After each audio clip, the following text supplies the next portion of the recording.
Messi flying forward. Leo Messi!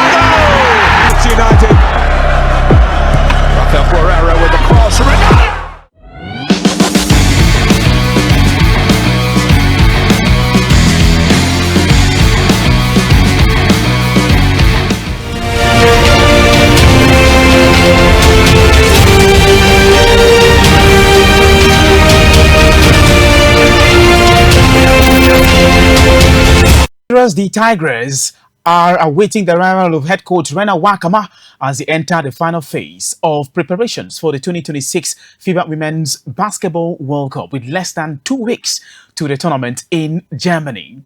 And Cole Palmer starred as Chelsea edged the courtesans Fulham in a thrilling contest, a London derby in the Premier League on Monday Night Football. It was as easy as 1, 2 and 3 for Chelsea against the courtesans, talking about Fulham right there at Craven Cottage. And Aston Villa, just so you know, have made an approach for AC Milan forward Rafael Leao. And Mikel Arteta is ready to make £130 million push to sign Julian Alvarez, but will demand assurances the Argentina star wants to move to Arsenal this very summer. On that note, I say welcome to Sports 360 right here on CEMTV Television. I'm that name, you know, the voice you trust, and that media you probably need. They call me Rex Patrick the Local, that's homeboy that's never at home. I look around 247-365. I'm your host and guide. Let's start off now with Formula 1, where McLaren and Red Bull's appeal against the decision to reinstate Alpine's Pierre Gasly to third place at June's Monaco Grand Prix is being heard in Paris today, Tuesday. The hearing in front of the FIA's International Court of Appeal starts this morning. And of course, Gasly was one of 5 drivers who received 5-second time penalties for speeding in the pit lane during the Principality Street race on June the 7th. The Frenchman received 2 such sanctions, but was unable to serve them during the race as he did not make any subsequent pit stops, meaning the 10 seconds was added to his final race. Yeah, you know, he crossed the line in third place, but was relegated to 7th, with Red Bull's Isaac Hadjar promoted from 4th to the final podium place instead. But a successful right of review from Alpine saw Gasly's 2 penalties annulled 5 days later after the discovery of an incorrect distance circulation in the pit lane, meaning the original race was restored. Yeah, of course, Gasly was therefore back into third, Hadjar 4th, McLaren's Oscar Piastri 5th, and Racing Bull's door of Liam Lawson and Arvid Lindblad 6th and 7th respectively. However, Stewart said nothing could be done under Formula 1 rules to potentially address the pit lane speeding penalty served by drivers during the race, which had included Mercedes' George Russell, which had been converted into a drive-through after not being served at his next pit stop and saw him finish 12th. Ferrari's Lewis Hamilton and McLaren's Oscar Piastri. Alpine had also been the only team to request a right to reviewing within the required time frame.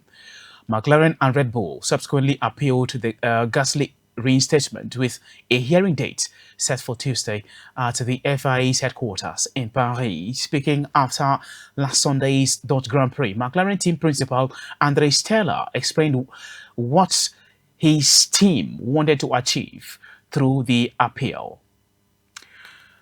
From there, now let's move on to boxing, where Matchroom boxing promoter Eddie Hearn expects an announcement on the long-awaited Anthony Joshua vs Tyson Fury fight, despite ongoing turmoil over where the bout will be staged, describing the coming days as a crunch week in negotiation. Both fighters have signed contracts to finally face off, though Joshua's deal specifically states that the bout must take place in the United Kingdom. However, Organizers, including Netflix and Saudi fight financier that Turkey Al-Sheikh prefer an American staging to capitalize on prime-time United States viewing, with Hen accusing the Saudi organizers of attempting to break Joshua's agreement by pushing him to relocate the fight to New York's Madison Square Garden. Hen has sent contract revisions as part of an addendum that would allow for a stateside clash. And while he awaits feedback, the promoter admitted the next few days could prove vital as he still holds out for a fight in the United Kingdom. Friday, November the 20th at Madison Square Garden remains the currently targeted date and venue. Hen revealed that he revealed that part of the revision sent to Saudi-owned entertainment company Sela includes a bigger purse for Joshua to help offset the United States tax deficit, and considered that if their terms are met, his side will finally accept a fight in America. Explaining his reluctance to issue a deadline, Hen said in his words, and I quote, "I mean, the deadline is they've got a contract to stage the fight in November or December in the UK. Now, I keep saying to people who don't really have to do anything, we could just ignore them. But we are not doing that because they are our partners and they've been our friends, and we do a lot of work together. But we want this fight in the UK. We just want what was promised to us." The words of Boxroom promotion boss talking about Eddie Hen. Joshua got off the canvas twice to knock out little-known Albanian Christian Prenga, who's 35 years of age, back in July, a day after Fury had a routine 7-round warm-up. A win over 46-year-old Polish opponent Mariusz Ward, leaving both former heavyweight champions on the same schedule as their teams continue to thrash out terms.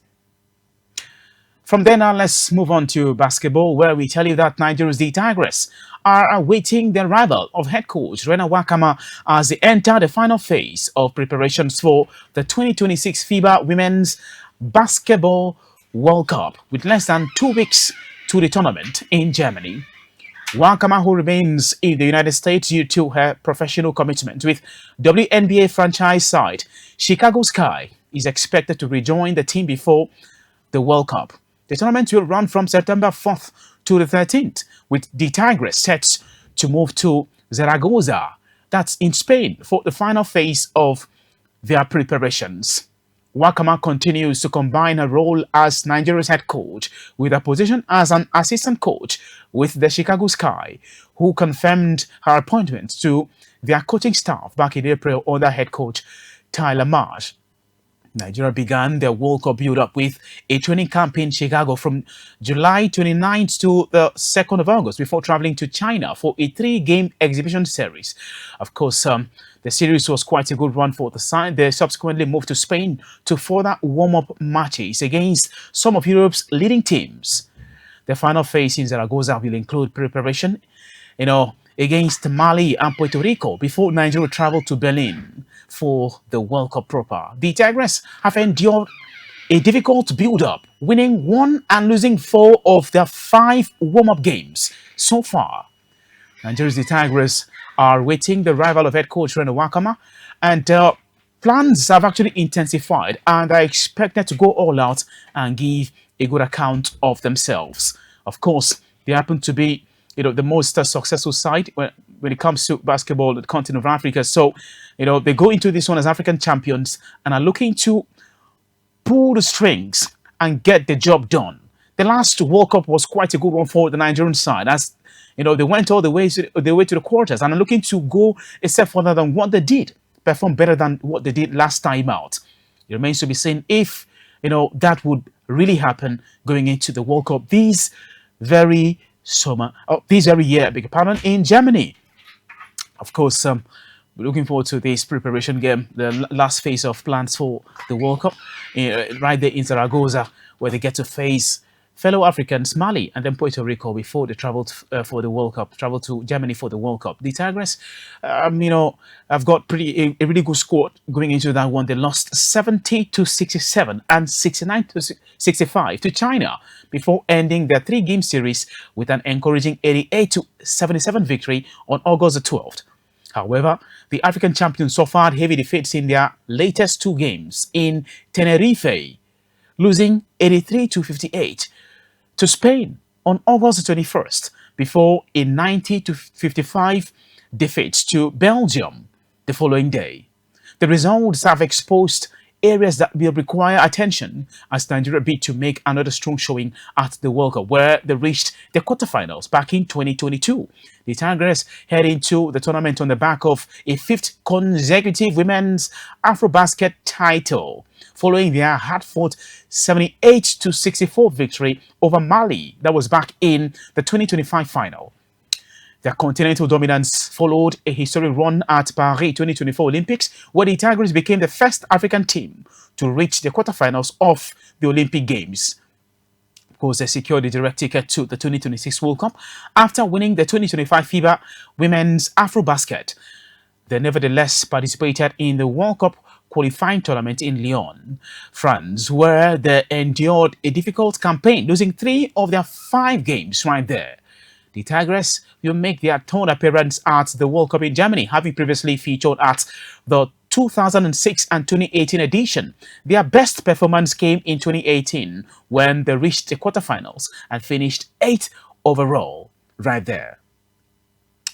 From there now, let's move to the camp of the Kingsmen, where 6-time Nigerian champions Rivers Hoopers have made a major statement ahead of the 2026 Nigeria Premier Basketball League playoffs, securing the high-profile signing of veteran Tunisian point guard Omar Abada.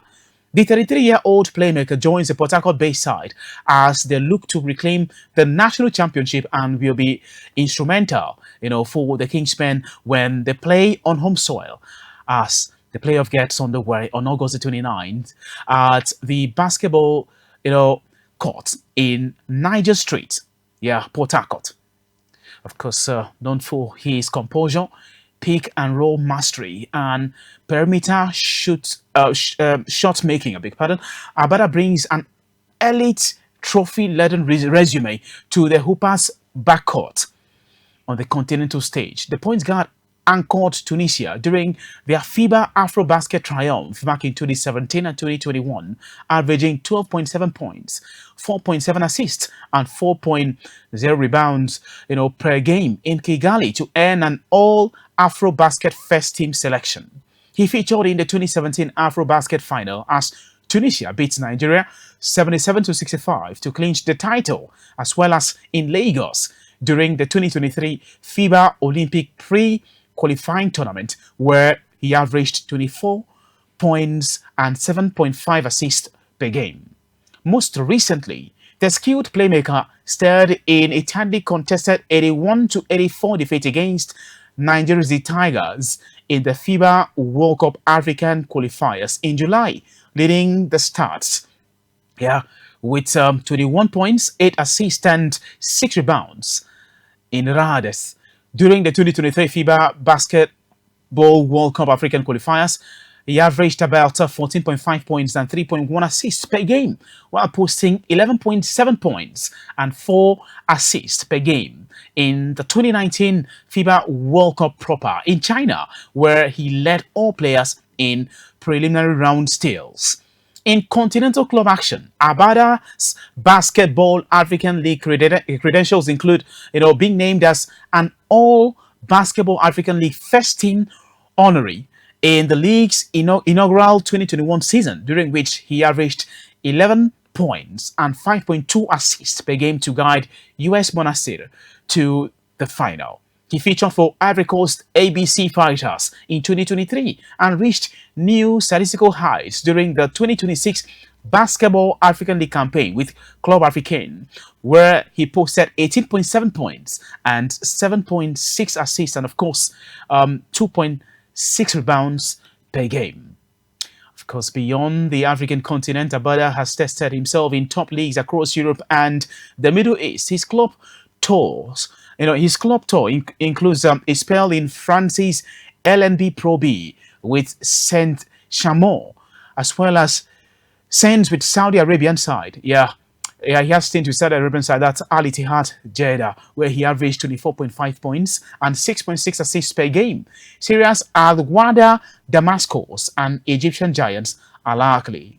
Abada joins a River Super side hungry for success, having suffered an agonizing narrow defeat in the championship game of the NPBL last season. So he's expected to bring his wealth of experience to help the Kingsmen, talking about River Supers. So we're looking forward to that very event come, August the 29th at the basketball court, Niger Street, Port Harcourt, Nigeria.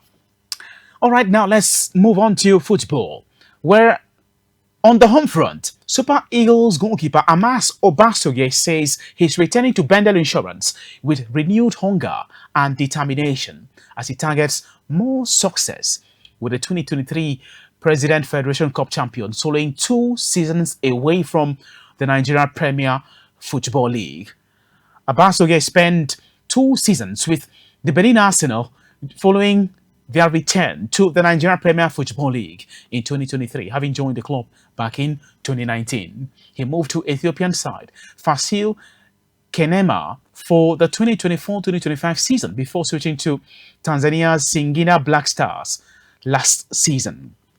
He's now returned to Bendel Insurance on a 1-year deal ahead of the 2026-2027 season. Obasoye was a formidable presence between the sticks for insurance during the 2023 abridged season and the 2023-2024 campaign, showcasing his shot-stopping ability and contributing significantly to the team's defensive stability. He was instrumental in insurance's unprecedented 21-game unbeaten run in the league that was back in 2023, keeping 8 clean sheets during the regular season. His penalty-saving prowess also helped the club with their first major title in 43 years as they defeated the Flying Antelopes Enugu Rangers by a goal to nothing in the 2023 Federation Cup final. Before his move to Ethiopia, Obasoye kept 18 clean sheets in the 2023-2024 season, setting an NPFL record. Although yet to be capped by the Super Eagles, the goalkeeper has received several national team call-ups since November 2023 and was part of Nigeria's squad that finished third at the 2025 Africa Cup of Nations in Morocco. From there now, let's move to, England, where we look at the game played last night on Monday Night Football in the Premier League.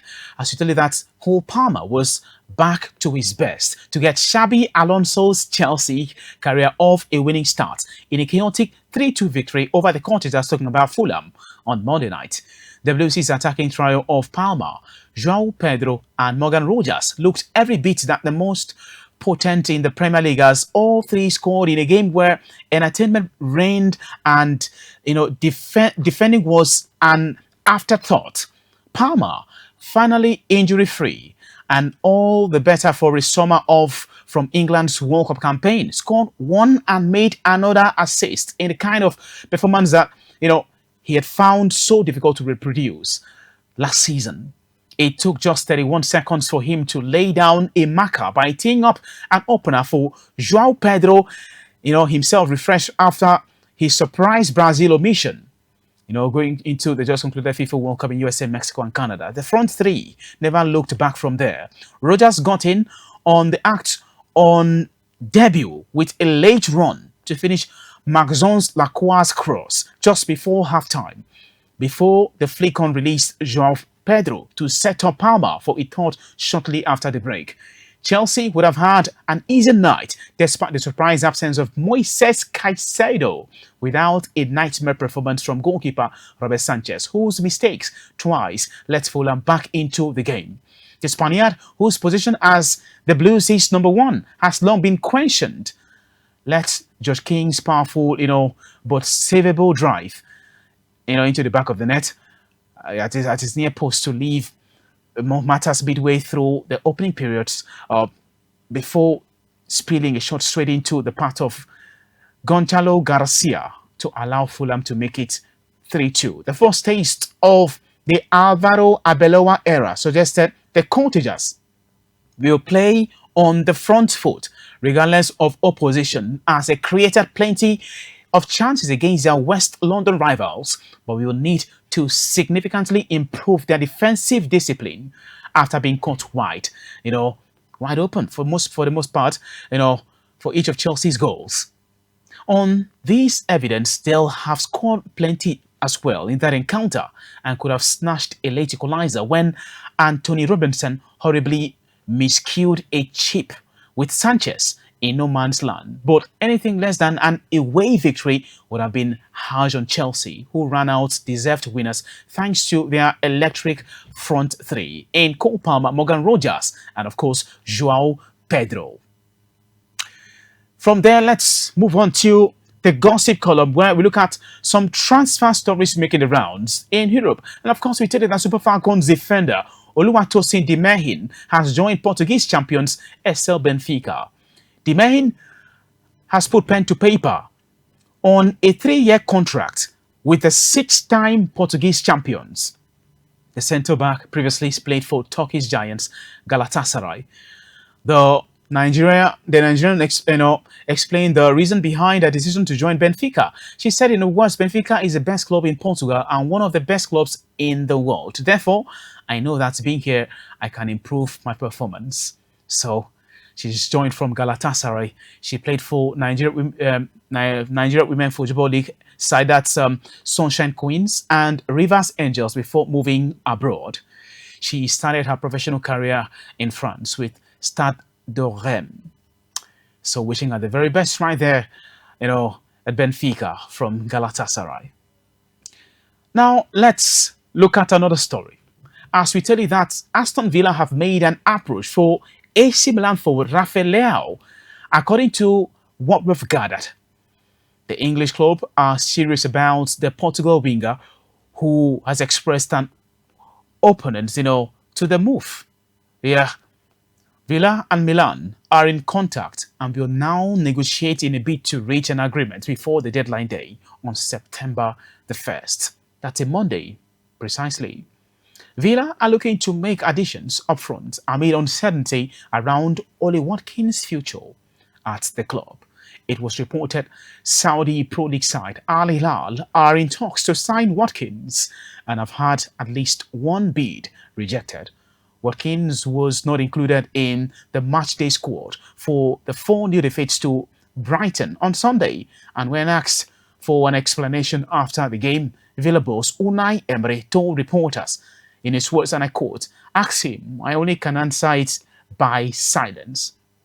Reports have since emerged suggesting that the England striker returned to training on Monday and apologized to teammates for his absence.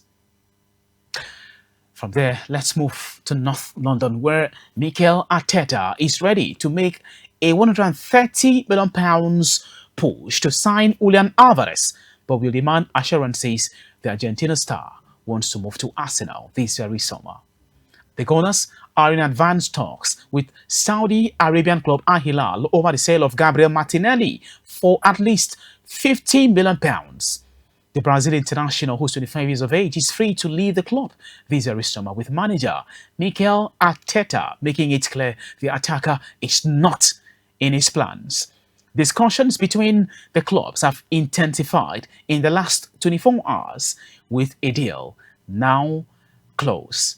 If a final agreement is reached, it will be up to Martinelli, who has already turned down a move to Galatasaray, to decide whether he wants to play in the Saudi Pro League. The wage package Al Hilal are offering is also understood to be significantly more than his reported £180,000 per week deal at Arsenal.